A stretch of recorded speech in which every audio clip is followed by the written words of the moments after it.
Michigan Out of Doors Online is brought to you in part by... For over 30 years, Vanguard Outdoors has made the gear that turns a regular hunt into another fine day of field. We know that a good shooting stick or a nice pair of binoculars can make or break your day. Our design teams include serious hunters who work hard to bring you the best sporting optics, shooting sticks, tripods, bags, and more. We are Vanguard Outdoors. Hello everyone, welcome to Michigan Out of Doors. I'm Jenny Silik and we're glad you're here this week because we've got a brand new show headed your way. Jordan will show us a project he's been working on for habitat improvement through the CRP program. Lots of good information there. You want to make sure you check that out. And Jimmy's got a very unique story headed our way this week too. Well, that's right, Jenny. We do have another story on this week's show. We're actually going to kick off this week's episode by visiting with a sportsman who has a complete collection of all of the successful deer hunting patches here in the state of Michigan. Really cool story, really great guy as well, and you're going to hear some fun hunting stories along the way. Make sure you stay tuned. I'm Jimmy Gretzinger. It's time for Michigan Out of Doors. From the first spring rains to the soft summer breeze, dancing on the pine forest floor, the autumn colors catch your eyes. Here come the crystal winter skies. It's Michigan, Michigan out of doors. What a beautiful day in the woods. Someday our children all will see this is their finest legacy, the wonder and the love of Michigan. As the wind comes whispering through the trees, the sweet smell of nature's in the air. From the Great Lakes to the quiet stream, shining like a sportsman's dream, it's a love of Michigan we all share. Michigan Out of Doors is presented by Country Smokehouse, a sportsman's destination since 1988, featuring varieties of homemade sausage, jerky, brats, and gourmet entrees. Holiday gift boxes can be assembled in-store or online. Details at countrysmokehouse.com. By Great Lakes Firearms and Ammunition, a family-owned and operated firearm manufacturer in Sparta, Michigan, offering a wide variety of calibers and colors, backed by a lifetime warranty. More information available at glfallc.com. By Angler Quest Pontoons, offering fishing pontoons designed by anglers for anglers. Angler Quest pontoons are built with a multifunctional layout to support a variety of fishing adventures. Learn more at anglerquestpontoons.com.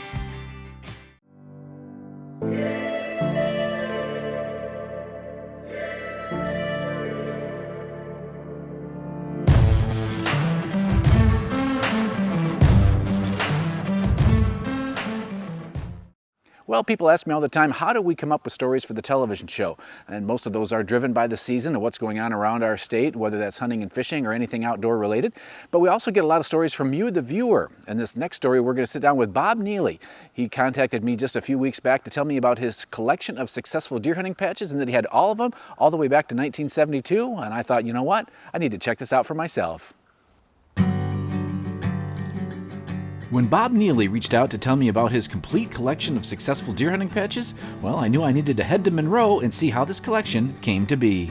My dad was born and raised in Tennessee, came to Michigan shortly after the Depression, and actually came to Monroe with a nickel in his pocket and called his brother and said, come pick me up. So he was from South, my mom was from Southern Ohio, and we grew up on Michigan Avenue, which is an older part of the city. My dad always hunted and fished when he was a youngster and taught me how to hunt and fish when I was a kid.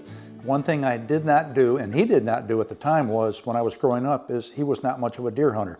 He liked to pheasant hunt, liked to loved to rabbit hunt, and loved to perch fish out on Lake Erie. And we spent many an hour out on Lake Erie together.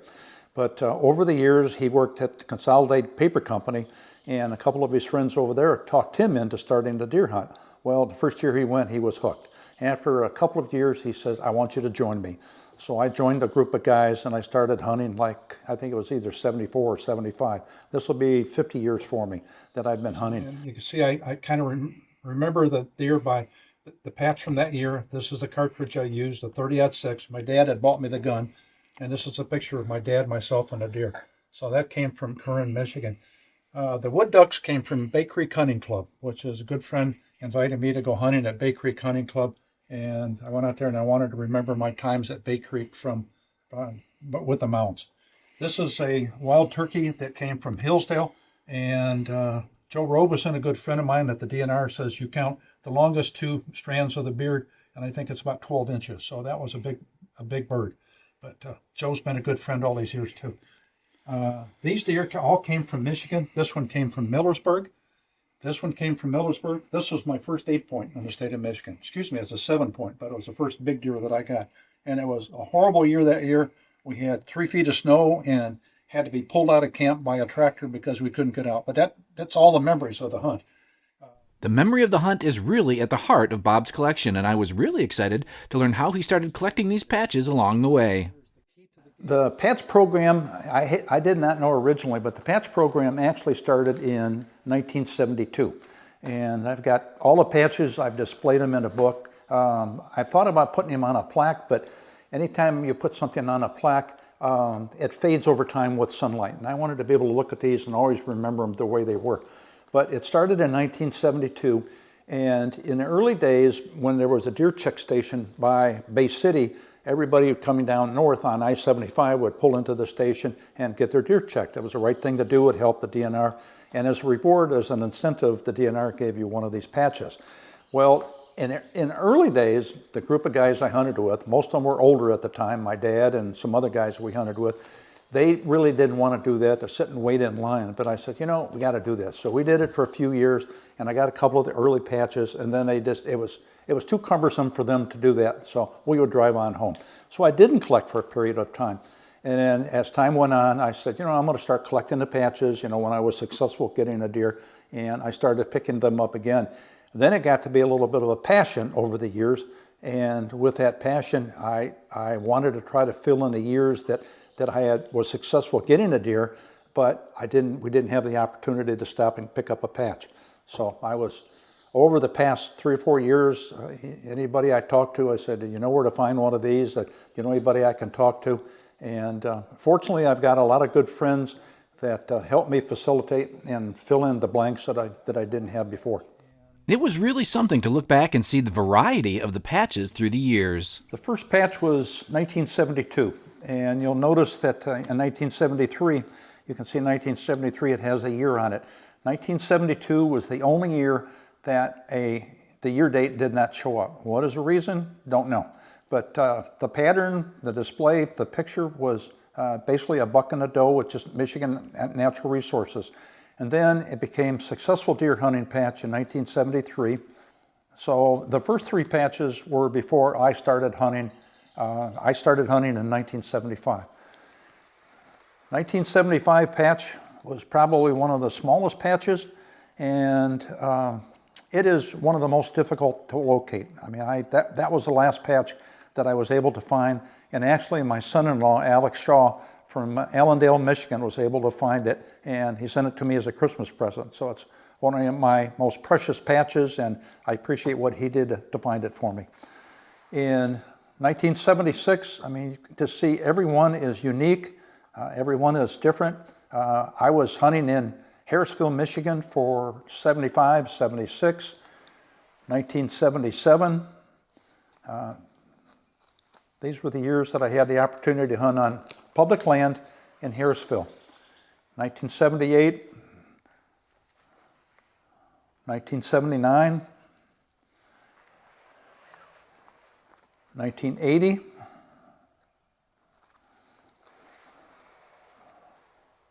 1981, and by this time, our group had switched and we started hunting in Millersburg, Michigan. There was a good friend that had some property up there, and he was kind enough to allow us to hunt in Millersburg. And 1982, this is my first big deer that I got in the state of Michigan. It was an 8-point, and I thought I died and went to heaven. So 1983, and you can buy online. There are, and I have these framed down in my lower area, but you can buy online. There are posters that go 10 years at a time. So I took pictures of the posters, and I just used it to help facilitate the collection in my book. 1984, 1985, I was still hunting in Millersburg, Michigan. We hunted up there until the late 80s. 1986, and you can see the shape, the design, the patterns, the colors of the patches changed from year to year. 1987. Most of the guys in the early days, at least the ones that I hung around with, if they were successful getting a deer, 88, 89, if they were successful getting a deer, they had them sewn on their hunting coat. So it's not uncommon to see a fellow walking through the woods and he had 2 or 3 or 4 or 5 patches sewed onto his jacket. And that was just kind of to commemorate and remember the good times of the hunting. And 1997 is when we started hunting in Corinne, Michigan. Myself and a group of guys, we had a friend that had some property in Corinne, and he invited us to hunt up there. And that was a beautiful piece of property, beautiful piece. Here is 98, 99. It's hard to believe that the deer patches have been around that long. Before the deer patches, there were metal tags that went on the antler of the deer. And if you go into some of the local taverns up north, they've got an old mount hanging on the wall. It's not uncommon to see a metal tag hanging on the deer. And that was until 1972 when the cloth patches came out. Beautiful patches. I mean, the artistry on them, the colors. 2003. One of my favorite here. I was hunting in Hillsdale, Michigan here, and that's probably one of the nicest deer I got, and I was hunting with my brother and a good friend. We owned the property in Hillsdale. Tracy Oberleiter and I own that land, and I still remember that and all the stories and the fun we had about that. This is 2004.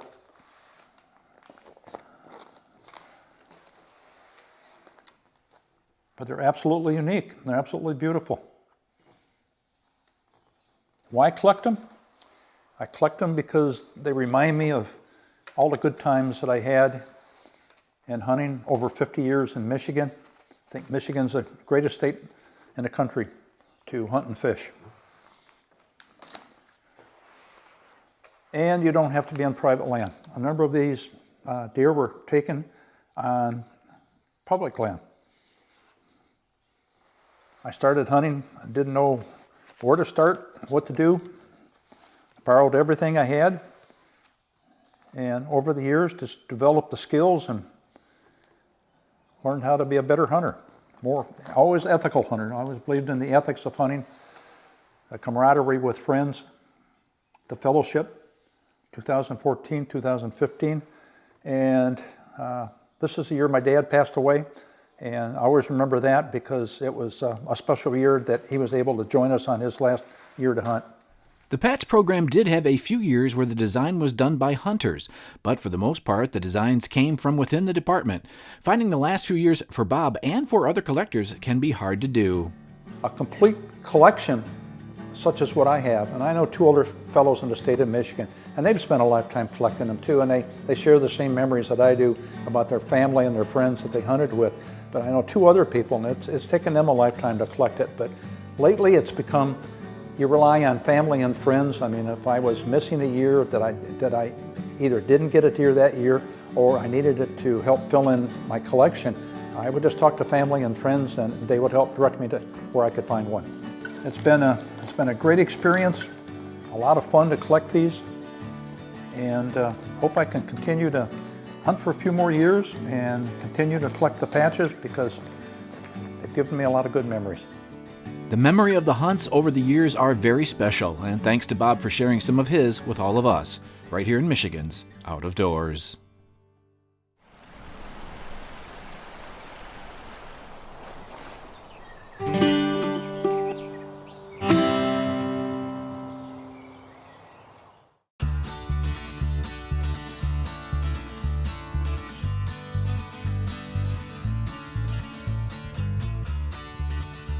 A few months back, I started a large-scale habitat project on our property in Ionia County, utilizing a well-known program in this part of the state, the Conservation Reserve Program, or CRP.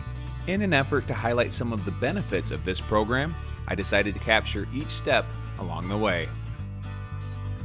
All right, it is April 26th, heading out to the property this morning to plant a whole bunch of trees, about a little over 1,200 in total, mostly spruce trees. We do have some white pines we're going to plant, and a handful of red oak, white oak, and sugar maple. So this is all part of the ongoing CRP project we're working on, and this is a big part of it. It's been a busy week. We've been all over the state filming steelhead fishing and bass fishing and a bunch of stuff going on, and back home now to get these trees in the ground. A couple weeks from now we'll put the native grasses in, but getting these trees in is kind of priority number one. A little cold, kind of windy today, but we got to get them in. So we're going to get started here in a few minutes.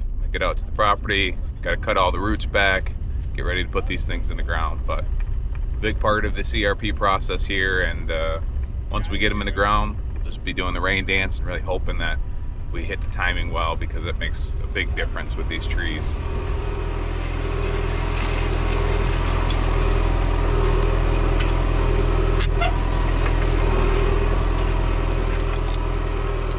I purchased about half of the trees needed for this project from our local county tree sale. The remaining trees came from Coldstream Farm in northern Michigan, where I was able to get my hands on some slightly bigger transplants, which was a priority for this project. We're doing all transplants, so no seedlings. So all the trees that we're going to be putting in the ground are 2 to 3 foot, somewhere in there. Give them a better chance to survive off the bat, and also a better chance to make it through with the deer. So I'm hoping the deer will leave the spruce alone. That's why I decided to plant mostly spruce. The white pine will probably have the cage, and then all the hardwoods will probably put tree tubes on. So this is a big part of the project.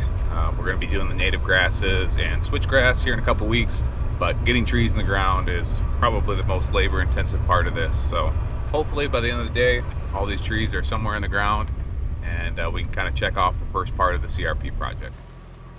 The CRP has been around for decades, and although many people have heard of it, most people don't really know what it's about. During this process, I was able to sit down with a couple of folks from the FSA to learn more about the program and its history. Conservation Reserve Program has been in effect since 1985. It was put in by the United States Department of Agriculture, and the Farm Service Agency is the agency that implements that program. So we are celebrating 40 years of CRP, and the whole plan is that it takes sensitive areas that need protecting and takes them out of production and puts them into a conservation cover crop that will allow them to avoid erosion, sediment getting into our streams, such as that, and it also creates wildlife habitat that's very beneficial. So there are a lot of good reasons to do this, and it's amazing how much runoff it stops, how much sediment it stops from going into our waterways, and also the fertilizer, and that cuts down on algae blooms and all those things. So for our Great Lakes, everything that gets into the stream gets to the Great Lakes eventually, and we're protecting all of that. Although there are a lot of benefits to the Conservation Reserve Program, not all properties qualify, and there's limited availability for those that do. There's 2 primary signups for those interested in the program. So with CRP, it can be on a first come, first served basis. If we're doing something that's in a general sign up, that's actually nationally competitive. So that is actually ranked on the erodibility index. So depending on the more highly erodible the land is, the more likely it is to be enrolled and accepted under that program. When we look at setting annual rental payments for folks to enroll, we look at the 3 most predominant soils on the ground. So that's what comes up with our average as far as to offer for folks for those annual incentives. So a general sign up, we only have an offering for that. We just ended one. That's actually something that there's just a period, typically maybe a 4 to 6 week enrollment period. And it is a very competitive process, and that is done nationally. So the higher the erodibility is on a farm, the more likely it is to get accepted. A continuous sign up, we do those on a continuous basis. Right now we are reaching our national statutory cap, so we're batching to make sure that we don't exceed that programmatic authority that we have in place. Those, we have a tendency to look at what's more environmentally sensitive. After one very long day of planting trees, we managed to get them all in the ground. We took a few days off after that, coming back later in the week to plant the fire breaks and one small food plot. From there, we had to wait a few weeks for warmer weather to plant the native grasses, using a drill that we rented from the county.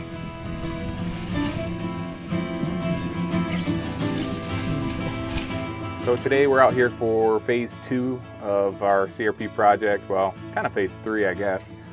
First thing we did was kind of prep the ground and plant trees. And that was a few weeks ago. Had a bunch of family members out here, had the kiddos out here. Spent all day planting about 1,200 trees. Once we finished up the trees, then I planted the fire breaks and I planted one of the food plots. As part of this program, we're allowed to have 10% of the property into food plots. So we have 16 acres that we're turning into CRP here. That means we could have 1.6 acres of food plot. So I spread that out over 2 different areas. I planted the first one into clover, so that one's already done and taken care of. And the second one will be brassicas that we'll do later in the summer. But today we're out here for kind of that third phase, I guess, and that's the native grasses, and that's really the bulk of this project. The CRP that we enrolled in fell under the Michigan Pheasant and Monarch Recovery Project, which has a unique set of objectives and guidelines for what needs to be included in the native grass mix. So with the Monarch and Pheasant Safe Recovery Program, that was developed not only obviously for those 2 focal species, but a lot of other focal species that are both of economic significance or even like significance as far as with hunting and things like that, or it might be even go out for visual.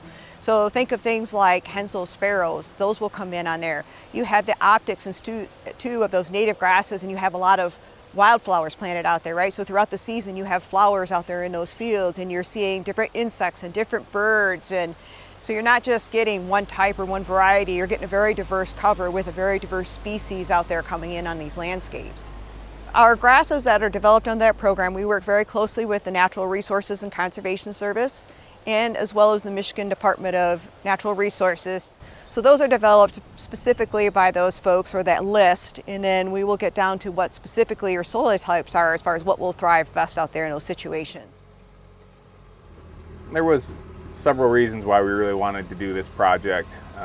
You know, first off, this is where we're building our home, this is where we're going to be, you know, having the opportunity to plant trees and work on habitat stuff. You know, as a kid, that was like the dream, is to have some property where you could do this kind of stuff. And we've been so fortunate to end up with what we have. And now we have the opportunity, you know, doing 16 acres here this year into CRP. It's just really cool to be able to kind of manage it how you want. And of course, deer hunting's extremely important to me, and that's something that my family and I love to do. But this project was about more than deer hunting.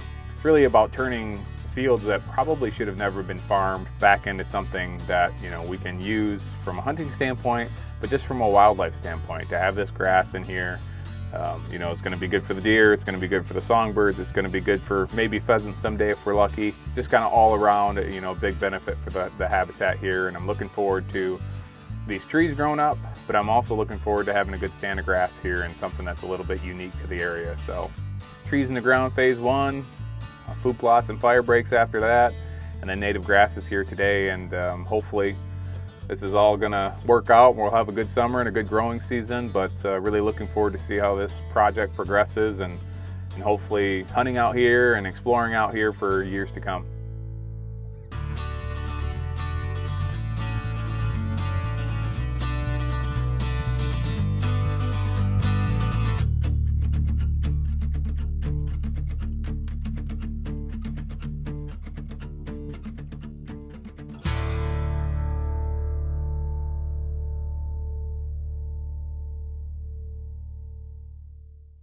Thanks for joining us this week for Michigan Out of Doors. Make sure you come back in upcoming weeks. Lots of great things headed your way. We'll take you out for late spring action on Lake Michigan. We'll also check out some sturgeon research that's happening right now, and we'll take a trip to the Keweenaw Peninsula. If you'd like to see where we are and what we're up to, you can always check us out online.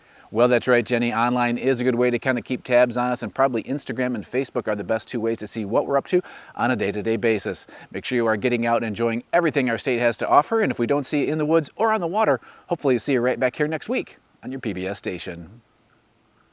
Michigan Out of Doors is presented by Get away from it all. to your own place. With Greenstone's recreational land loans, we'll help you finance acreage of any size so you can own your own place in the great outdoors. Greenstone. By Greenmark Equipment. Greenmark Equipment is a John Deere dealership network in southwest Michigan and northern Indiana. Greenmark provides sales and services to farmers, commercial businesses, large property owners, and homeowners. Information about pricing and products available can be found online at greenmarkequipment.com. Mid-Michigan Ponds has been building and maintaining ponds throughout Michigan for nearly 25 years. By providing tailored solutions for pond management, Mid-Michigan Ponds can help keep your pond healthy year-round. Find more information at midmichiganponds.com. By Network Outdoors, connecting members to share experiences, help grow businesses, and to give back to the outdoor community. Learn more at one of 10 monthly meetups or online at networkoutdoors.com. Closed captioning brought to you by Double D Ranch Foundation, a nonprofit 501c3 foundation working to make hunting and fishing accessible for those with disabilities.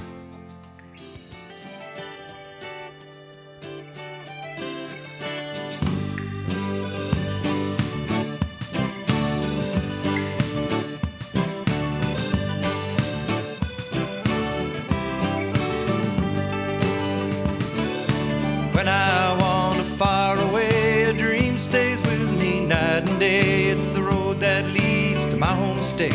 I am a Michigan man. Changing seasons paint the scene like rainbow trout in a hidden stream. The white-tailed deer in the tall pine trees. I am a Michigan man. I am a Michigan man. Ask where I'm from and I'll show you my hands. Lord above, I love this land. I am a Michigan man. From the Keweenaw down to St. Joe, Kalamazoo, east to Monroe, to St. Marie and back again. I am a Michigan man. I am a Michigan man. Ask where I'm from and I'll show you my hands. Lord above, I love this land.